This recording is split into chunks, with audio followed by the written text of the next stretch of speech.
Sweet. We're live, dude. So 0 followers, but I'm not even going to introduce you. Everybody that I follow follows me that already knows you.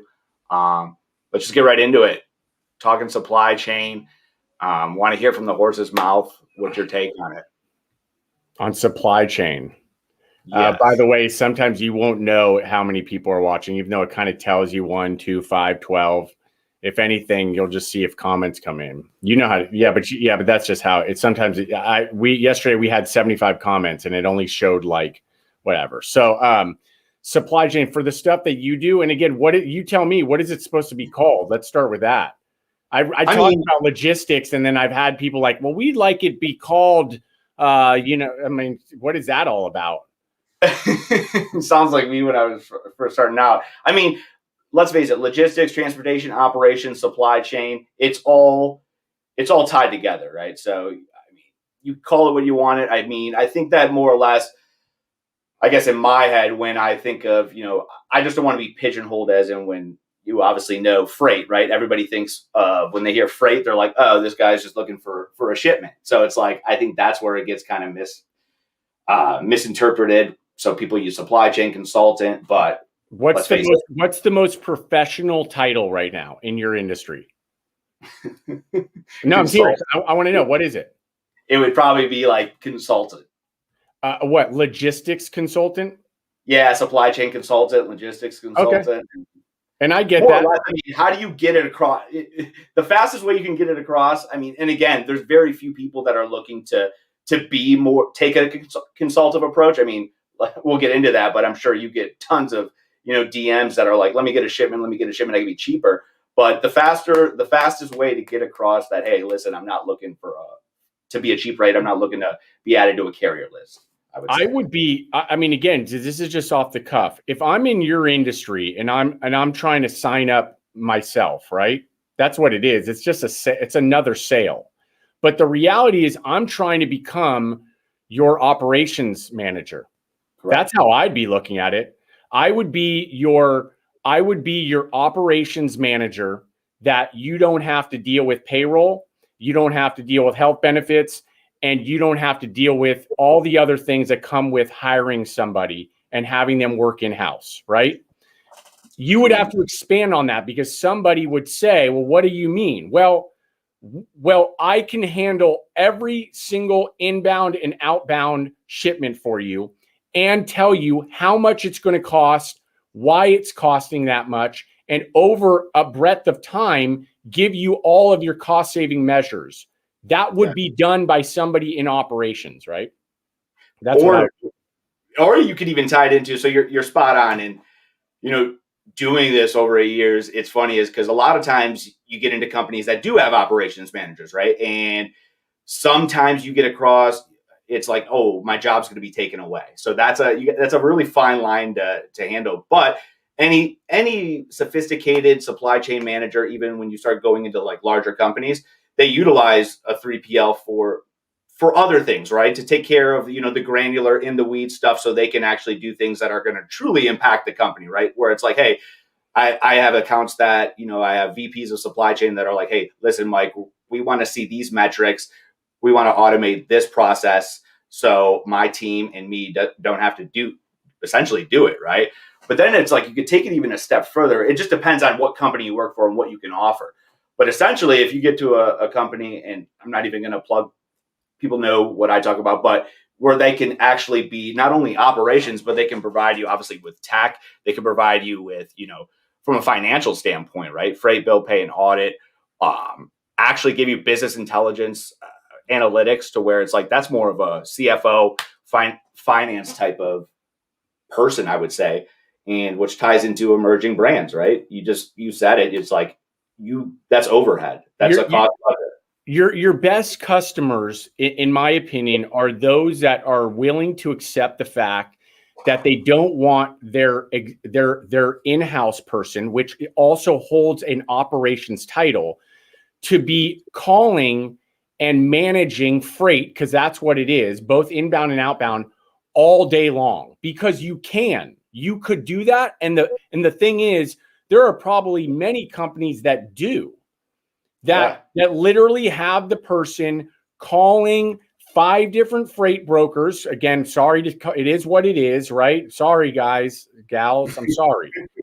and haggling over the shipment that's set for tomorrow with 17 pallets that are going to XYZ in zone 5, and they want to save $89. It's a horrible model, and it should be, and I think it's part of your pitch, right? Is you're just actively telling them you don't want to do that. And there's going to be some that what the takeaway is going to be, you're going to have some customers who don't like you telling them that, because they, or the ones who are okay to accept the fact that they're dealing with a professional. And I always leave it as this: if you want to be a shipping company, be a shipping company. Do you want to be a snack company? Be a snack company. Do you get where I'm going with that? No, 100%. And I always say is more or less, I want to be a resource, right? I want to be a resource versus an order taker, right? And to your point though, you're spot on when it comes into, there's a lot of people that don't like to be told what to do, right? And that's 100%, like, there's a fine line, right? And I think more or less that just comes into, if you want to talk about a sales process, where it's like getting a little bit more information, figuring out before you go to a founder or a CEO or executive level, figuring out a process. Okay, you've already talked to the shipping manager. You know they quote out 20 different people every single shipment. They're doing 50 shipments a week. That's time consuming. Most times, if you can get that info and explain that to, an executive leader, whoever that may be, hey, this is costing you not only time, but diluting your buying power, amongst a ton of other things. When you think about operational efficiencies, let's sit down. I could do this ABC for you, right? So I think, I don't know. I mean, from what I've seen, that's why I've always been able to step aside, like the masses of people that are just looking for freight rates. When you get blown up, does anybody do any homework? There's a few, right? But it's a drop. That's why I'm always offering up, like, what are people talking about? What are they coming in as far as a pitch? There's some that are better than others, just like in every vertical. I don't care if we're talking about packaging, foil, digital marketing services and the like. There's always going to be 10% that's really good at what they do, and then the other 90, and everybody falls into a different bucket there. The reality is, if I'm them, right? I'm going after, I know this sounds kind of cliche, but I'm going after the bigger fish. And what I mean by that is, it doesn't have to be a bigger account. It has to be an account that understands fundamentally what I just said, which is, we are not a shipping company. If I was a shipping company, I would have, and by the way, I only know that and I can offer that advice because I've gotten my ass kicked before in other things that I've done. I used to have, in a couple ventures ago, in selling a different type of product, we had our own warehouse. I had a guy, still one of my really good buddies, who was in there every day picking and packing. And it wasn't until somebody said it to me, who I, just again in passing, like, you're not a shipping company. You're not a shipping company. You suck at that. Anyway, that's why I can say, when people are like, man, you kind of like just said, because I've been through the wars. I know, and I want to tell people so I can save them time. With that said, the last piece to it, which is attached, if I wanted to go price out every shipment, which I'm certain you get people on the calls, and then they're like, Mike, but I found out that it's not $1,100. I can get it for $950. I wouldn't want to work with them. It's not out of a respect thing, because I do respect that everybody wants to save money where they can. This is a margin business. But the reality is, like you always approach this with, over time, the time is the money and the relationship is the money. It all adds up, and you're going to save more by just having somebody, a logistics consultant, on your team that's going to make things happen. Doesn't matter what the move is. I mean, you said it spot on. I mean, like, I mean, we look back on that video, right? I mean, just thinking about it, it's like it was not disrespectful, but I mean, again, I always say I'm like a black swan because I've always thought about I've always worked for a 3PL. I've already seen the benefits. Put price aside because like you said, let's face it, you're not always going to be the cheapest, but being direct up front and explaining that, right? So my thought is this. I always explain this too, even for larger companies. What happens where you get to a point, again, you get to a certain point where you can't get any lower, right? Your rates are your rates. Now what? And it's just being able to explain that there's a lot more things that come into a supply chain that can really drive out cost, build a scalable model, and really increase profitability, which is, again, I'm just going to pitch it out there, cost to serve, right? You'd be surprised on a lot of people that they tack on maybe 10% of the sale, and say, hey, that's the cost of shipping, right? But they have no accurate data showing them, hey, this is the actual cost to serve by customers, locations, and SKUs.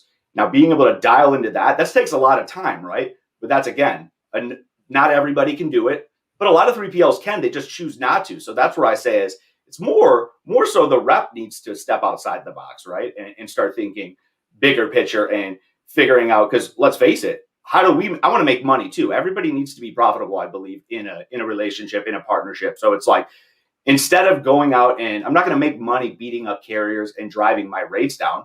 Rates is where I make money, right? The markup is where I make money. So it's on me to figure out how to drive out cost and increase profitability inside the customer's business without beating up the carriers, right? So I would say one thing on that. And where is your camera on a make? No. It just make sure it doesn't, if you're kicking something, so it doesn't wave. You're God. I mean, ADD, bro. God, I know, dude. Take your pills. I'm going to say something that maybe you've used or it's going to be probably a little like, oh, I don't think you could do that. I would just be straight up. I'm tacking on 10% on this partnership. It is what it is. I love that. Those are the partners that are for the long haul, right? It's like before, I have buddies in the car business, right? They're at brokerages now. Nowadays you call up the people who are really good at car, at brokerages as far as car stuff. You call them up and you're like, I want this car, this color. And then the next day it's sitting in front of your home and you sign one document and it's done. You got the best deal, right? You would have never been able to negotiate at the dealership because people don't know this about car dealers. You think you're good at sales. I used to laugh about this. Like, I'm going in there and I'm going to grind, and they pull out the four square. They're like, all right, this is what you're getting. It's not true. You don't know squat about what the dealer has built, not only built in the deal, but built in the finance and everything else. Anyway, side note is I used to say, give me your invoice. This used to be my thing, and they hated it. But it was like, I always thought I was really cool about doing this. Let me see the invoice on the car. Okay, the car's $15,000. Great. I'm going to pay you $15,500 today. That's it. I'm going to pay you $500 for the car. Now, little did I know that the invoice was not really even it doesn't matter. The point is, when I believe I've got a fixed metric built in there, I'm okay to pay for something. Now, the big listening piece of this is you have a customer that understands the value in the relationship and is not trying to grind, is saying, I will pay you for your services. Those are the ones you want to do business with. I'll leave one more point. I just had a vendor of ours. I've been very blessed. Again, I always say it's part of the magic of what we have. Maybe it's me. I don't know why, right? I'm very transparent. That helps sometimes. He had, in passing, same vendor from the get-go. It's been 3 years. In passing, he had said something like, I just want to let you know I'm not making very much money on the deal. I was pissed that he said that. Because I'm not in the business for them not to make money. Exactly. I want them to make money. I'm in sales too, right? So again, how do you find that partner? I don't know. You can read it. I think I've always said, if find another salesperson. That's always helpful and all that. I think it's just being transparent, dude. And some people like it, some people don't. But it's like I've always had it in my mindset, like, hey, listen, when you say make money, like I've always said it is like, even with emerging brands, it's like I'm willing to, I play chess, not checkers, right? And I'm willing to run leaner margin and play the long game, right? Right. I would say ride the wave with them, build this thing up. And again, I always say high hopes, low expectations. If they take me with them, because let's face it, Kellogg wasn't Kellogg when it first started, right? So I would be lying to say if I one of these emerging brands pops and they say, guess what? I'm going to take my guy with me. He's been with me from the start. So again, I think it's just people use transparency, right? People are always like, oh, be transparent. But I mean, again, I could sit here and say, oh, I'm so transparent. I think it's just, you just need to be, hey, this is what I'm going to make. This is as low as I can go. This is the value I'm going to bring. I don't want to be quoted out. You're going to use me, and just set right expectations. And it's not always going to work, but I mean, hell, you're going to literally burn through some of those shitty deals that you probably would have signed up that would have ended up costing you way more time and eventually energy, money on the long road. So part of the magic that people need to understand on your side is we don't want to have more things to do on our side, right? Like I'm jammed up already.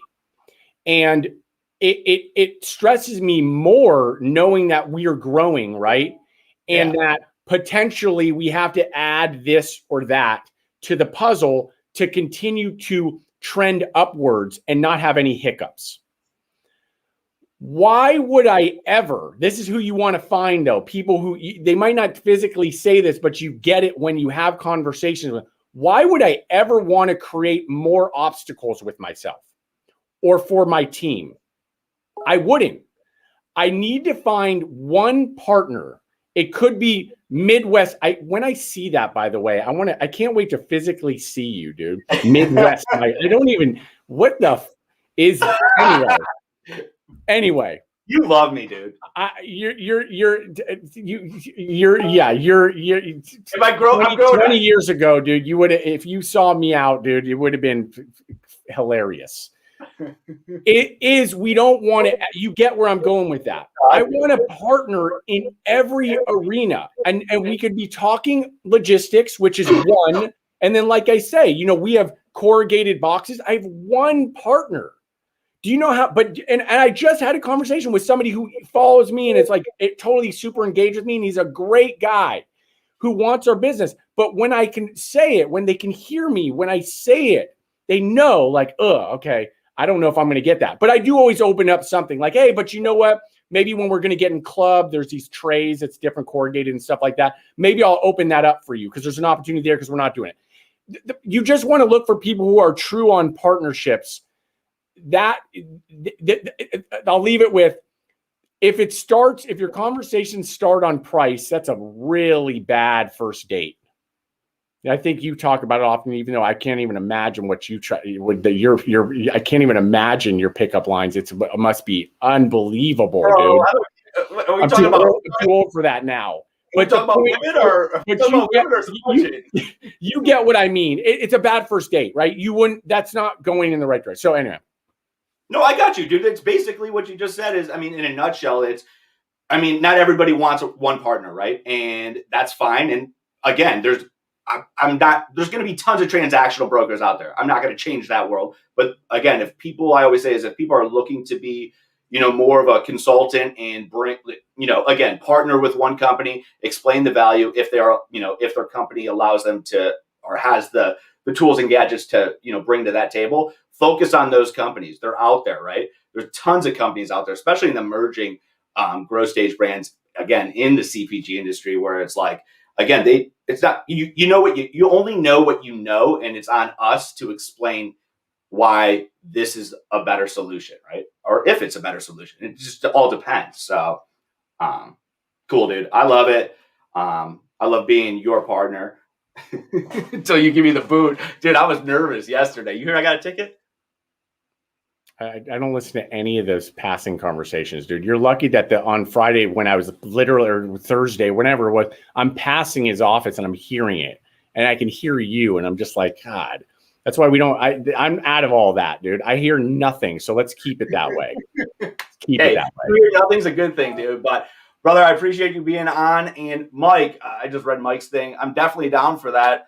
I got to figure. I'll DM you and figure something out if you want to. I know you. This is your boy, isn't it? What is it? Mike, hold on, emerging boy. Oh yeah. Are you doing Clubhouse? Yeah. Yeah. I'm still kind of. We don't got to get into that, but I'm still kind of up and down. I don't know. I'm gonna ride it out though. I'm gonna go and probably into it. But anyways, dude, I appreciate it, man. I'll let you get back to your day, and hopefully we don't speak because that's a good thing. Peace, brother. Later, dude.